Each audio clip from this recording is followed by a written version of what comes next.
यात्राएं और सफर अक्सर याद रहते हैं, लेकिन कुछ सफर ऐसे होते हैं जो जिंदगी पर हमारी छाप छोड़ जाते हैं। आज की कहानी ऐसे ही एक सफर के बारे में। 4 महीने बीत चुके थे, बल्कि उसके भी ऊपर 10 दिन हो गए थे, पर अभी तक बड़े भाई का कोई संदेश नहीं आया था कि वो कब पिताजी को लेने आ रहे हैं। उनके साथ हमेशा ऐसा ही होता है, जब पिताजी को लेने की बारी आती है, कभी उनके ऑफिस में काम ज्यादा हो जाता है, कभी भाभी की तबीयत खराब हो जाती है। विवश होकर मैंने ही पापा को मुंबई छोड़ने जाने का फैसला किया। हालांकि पापा की मर्जी तो नहीं थी, पर मैंने फिर भी रिजर्वेशन करा दिया। दिल्ली मुंबई राजधानी एक्सप्रेस अपने टाइम पर थी। सेकंड एसी की सीट पर पापा नीचे की बर्थ पे थे और मैं उनके सामने बैठ गया था। तभी रितु का फोन आया। उसने बोला, पापा को ध्यान से टाइम पे दवाई दे देना, उनका ध्यान रखना, उनको कोई परेशानी नहीं हो, और जब वापस आओ तो आने से पहले भाभी को भी अच्छी तरह बता देना कि दवाई किस समय पर देनी है, क्योंकि पिताजी की दवाइयां बहुत जरूरी हैं। मैंने हाँ हाँ कह के उसका फोन काट दिया। थोड़ी देर में गाड़ी स्टेशन से रवाना हो गई और पता ही नहीं चला कब वो कोटा स्टेशन पहुंच गई।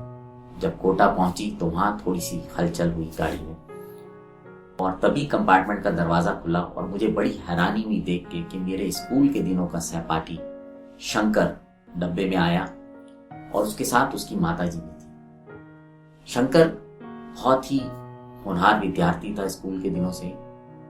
स्कूल के बाद पिताजी ने शहर में बड़ा मकान बना लिया था, तो हम लोग कॉलेज में आज शहर आ गए थे और शंकर ने अलग जगह पढ़ाई की।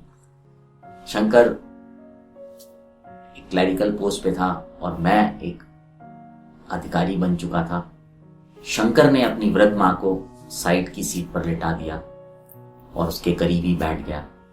मैंने शंकर से पूछा, कैसे हो भाई? शंकर ने बोला, मैं ठीक हूं, तुम बताओ कैसे हो? मैंने कहा, बस सब बढ़िया। मैंने कहा, कोटा कैसे आना हुआ? उसने बताया कि उसकी छोटी बुआ की बेटी की शादी थी, उसके लिए वो कोटा आया है और अब यहाँ से वो मुंबई जा रहा है। वहां पर जो छोटे भाई है उसके घर का मुहूर्त है, तो 4-5 दिन वो वहां लगाएगा। मैंने कहा, शंकर, इतनी वृद्ध अवस्था में माताजी को कहाँ ले जा रहे हैं? परेशानी नहीं होगी? शंकर बोला, उनकी इच्छा थी, और इच्छा जो होती है उसका उम्र से कोई लेना देना नहीं होता भाई। तो मैंने सोचा चलो इनकी इच्छा पूरी कर देता हूं। मैंने बोला, हाँ ये बात तो सही है। मैंने पूछा, पिताजी कैसे हैं? शंकर बोला, उनका 2 वर्ष पहले स्वर्गवास हो गया था। तब से माताजी की तबीयत बहुत खराब रहने लगी। इनको अल्जाइमर भी हो गया, इस वजह से इनका विशेष ध्यान रखना पड़ता है। मैंने कहा, तब तो इनको संभालना बड़ा मुश्किल होता होगा। दोनों भाई 6-6 महीने रखते हो क्या? ये पूछकर मैं अपने मन को तसल्ली दे रहा था। शंकर बोला, अरे नहीं भाई, कैसी बात करते हो? माताजी शुरू से ही मेरे साथ रही हैं, दिल्ली में ही रही हैं। उनको इस तरह से 6-6 महीने पेंडुलम की तरह यहाँ वहां भेजना सही नहीं लगता, कि उनकी सारी जान पहचान के लोग वहीं दिल्ली में ही हैं। मैं बोला, शंकर, इंसान की प्रैक्टिकल अप्रोच होनी चाहिए। जब और भाई बहन हैं तो वो भी माँ बाप की जिम्मेदारी उठाएं। अकेला आदमी कब तक उनका बोझ उठा सकता है? शंकर बोला, नहीं भाई, मैं थोड़ा पुराने विचारों का हूं। मुझे ऐसा लगता है कि हमें अपने दायित्व को निभाना चाहिए, और कोई भी काम मुश्किल तभी लगता है जब उसको बोझ समझकर किया जाता है, और माँ बाप तो कभी बोझ हो ही नहीं सकते। जब हम छोटे होते हैं तो माँ बाप हमें कितने ही परेशानी में हो, हमेशा हमारा ध्यान रखते हैं। शंकर की ये बातें सुनकर मेरे दिमाग पर ऐसा लग रहा था जैसे कोई हथौड़े मार रहा है। सारा अहंकार चूर चूर हो चुका था।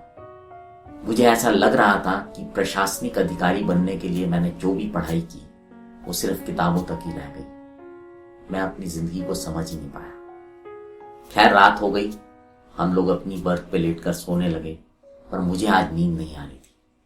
आंखों से बहता हुआ पानी तकियों को भिगो गया था। मुझे याद आ रहा था जब एक बार माँ बीमार थी तो पिताजी उनके पास बैठे हुए थे और उनसे बात कर रहे थे, और वो चिंतित थे उनकी तबीयत को लेकर।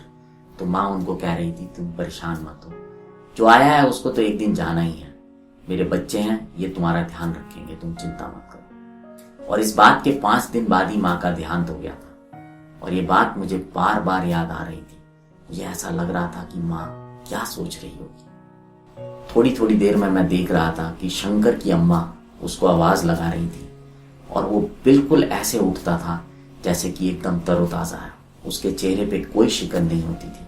कभी वो उनको पानी पिलाता था, कभी उनको बैठा के उनके साथ बात कर रहा था। ये सब देखकर मुझे अपने ऊपर ग्लानि महसूस हो रही थी। सुबह हो गई, मुंबई सेंट्रल का स्टेशन आ गया, हम लोग उतरे, शंकर भी हमारे साथ उतरा। मैं शंकर के पास गया और उसको बोला, शंकर भाई, ये सफर मुझे जिंदगी भर याद रहेगा, मैं इसको कभी नहीं भूलूंगा। उसके बाद मैंने और पिताजी ने अटैची उठाई और हम स्टेशन के बाहर आ गए। मैंने बाहर आकर टैक्सी बुक की और उसको बोला एयरपोर्ट चलने के लिए।